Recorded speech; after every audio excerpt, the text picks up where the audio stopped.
नमस्कार दोस्तों, डिजिटल हरियाणा पर आपका स्वागत है। मेरा नाम मोहित गोयत है।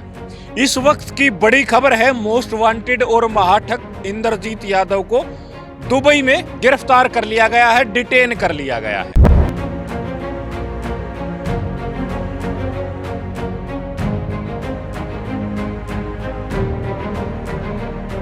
भारत की एजेंसियों ने पत्राचार करके प्रत्यारोपण की प्रक्रिया जो है शुरू कर दी है और किसी भी वक्त जो है महाठग राव इंद्रजीत यादव को इंडिया डिटेन कर लिया जाएगा। डिटेन करते ही तीनों एजेंसियां जो हैं वो उनके साथ सख्ती से पूछताछ जो है वो करेंगी। तीनों एजेंसियां जो है वो लगातार उसके पीछे पड़ी हुई है। पहली एजेंसी है ईडी, जिसने पिछले दिनों छापेमारी अलग अलग जगह हुई थी और लगभग 100 करोड़ के आसपास की अचल संपत्तियों को जब्त किया गया था। उसके बाद राव इंद्रजीत ने कई सारे मीडिया इंटरव्यू दिए, कहा मेरा कोई लेना देना नहीं है, ये मेरा पैसा नहीं है।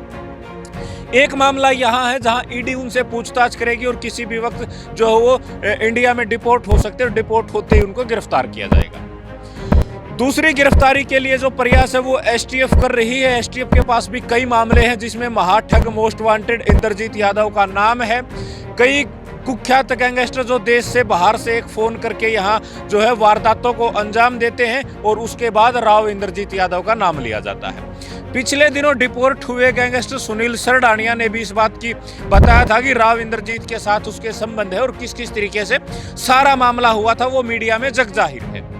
उसके बाद हरियाणा पुलिस की रोहतक की क्राइम यूनिटें जो हैं वो महाठग राव इंद्रजीत यादव को गिरफ्तार करेंगी और डीगल गांव के फाइनेंसर मंजीत 6-3 हत्याकांड मामले में उनसे पूछताछ की जाएगी, क्योंकि उनका नाम इस मामले में प्रमुखता से आ रहा है और दावा तो ये भी किया जा रहा है कि 6-3 की हत्या में महाठग राव इंद्रजीत यादव का नाम प्रमुखता से है और उसकी शय पर यह सारा हत्याकांड हुआ था।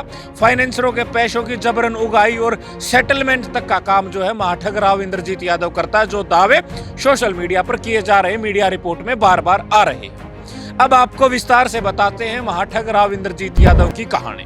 ये कहने के लिए एक म्यूजिक कंपनी चलाते हैं, म्यूजिक कंपनी के डायरेक्टर हैं, ओनरशिप हैं और लाखों करोड़ों रुपए के विज्ञापन जो है हर साल कैबिनेट मंत्री राव इंद्रजीत यादव के छपवाते हैं। जन्मदिन पर बड़ा इश्तिहार विज्ञापन जो है वो अखबारों में देते हैं। उनके साथ इनकी नजदीकियां हैं। इसके अलावा हरियाणा के हर पॉलिटिशियन के साथ या देश के कई बड़े पॉलिटिशियन के साथ जो है राव इंद्रजीत यादव के फोटोज सोशल मीडिया पर वायरल है। बड़े शिकारिया सोशल मीडिया पर दिखाई देते हैं और बाहुबली जैसा रुतबा वहां दिखाने का प्रयास करते हैं, लेकिन वो बाहुबली नहीं, महाठग है। लोगों के पैसे ठग कर अब विदेश में बैठा है। हालांकि वो खुद को निर्दोष होने का दावा करता है, लेकिन अलग अलग एजेंसियां जो हैं वो उसको रडार पर लिए हुए हैं और जैसे ही डिपोर्ट होगा उसके तुरंत बाद गिरफ्तारी के साथ ही पूछताछ शुरू हो जाएगी कहां से ये कहानी शुरू हुई थी। अगर कई मर्डर की बात करें तो रोहित शौकीन का मर्डर हुआ था। राहुल फाजिलपुरिया के फाइनेंसर के तौर पर उनकी पहचान थी, उनका मर्डर हुआ था और जिम्मेदारी एक गैंगस्टर ने ली थी, लेकिन नीचे नाम लिखा था राव इंद्रजीत यादव। राहुल फाजिलपुरिया के ऊपर फायरिंग हुई थी तो जो जिम्मेदारी लेने वाले लोग थे उसमें नीचे पोस्ट में लिखा था राव इंद्रजीत यादव। एलविस यादव के घर पर फायरिंग हुई थी तो उस मामले में भी नीचे लिखा हुआ था राव इंद्रजीत यादव। इसके अलावा भी कई ऐसे मामले हैं जहां इसका नाम जो है वो गैंगस्टर नीचे टैग करके लिखते थे कि इसने जो है ये फायरिंग की जिम्मेदारी हम फला ले रहे हैं और नीचे @ इंद्रजीत यादव। तो ये वो महाठग इंद्रजीत यादव जिसको गिरफ्तार कर लिया गया है। और अगर मंजीत 6-3 डीगल के फाइनेंसर हत्याकांड की बात करें तो उस मामले में जब जिम्मेदारी ली गई और उसके बाद इसका जब नाम सामने आया तो ये विदेश फरार हो चुका था।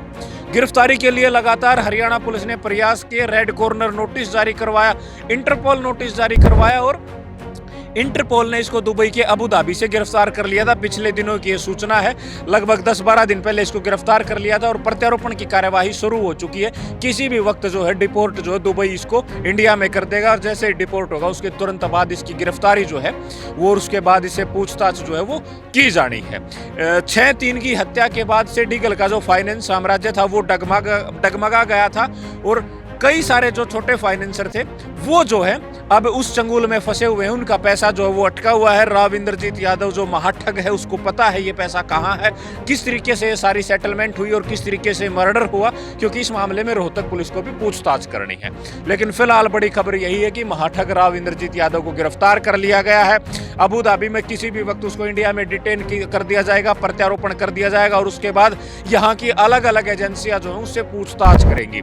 पहली एजेंसी ईडी है जो पिछले दिनों छापेमारी के दौरान लगभग 100 करोड़ रुपए की जो अचल संपत्तियां जब्त हुई थी, जिसमें दावा था ये राव इंद्रजीत यादव की है, उस मामले में जो है ईडी पूछताछ करेगी। उसके बाद हरियाणा एसटीएफ को पूछताछ करनी है, कई गुड़गांव के मामलों में ये भगोड़ा है, और फिर रोहतक पुलिस इससे पूछताछ करेगी क्योंकि मंजीत 6-3 जो फाइनेंसर का हत्याकांड, डीगल गांव का जो फाइनेंसर था जिसका किलोई गांव की बारात में मर्डर हुआ था, उसकी गिरफ्तारी जो उस मामले में गिरफ्तार करने के बाद इससे पूछताछ जो है वो की जाएगी। ये बड़ी खबर इस वक्त सामने आ रही थी। आप इसके बारे में क्या सोचते हैं वो हमें कमेंट बॉक्स में जरूर लिखें। शुक्रिया।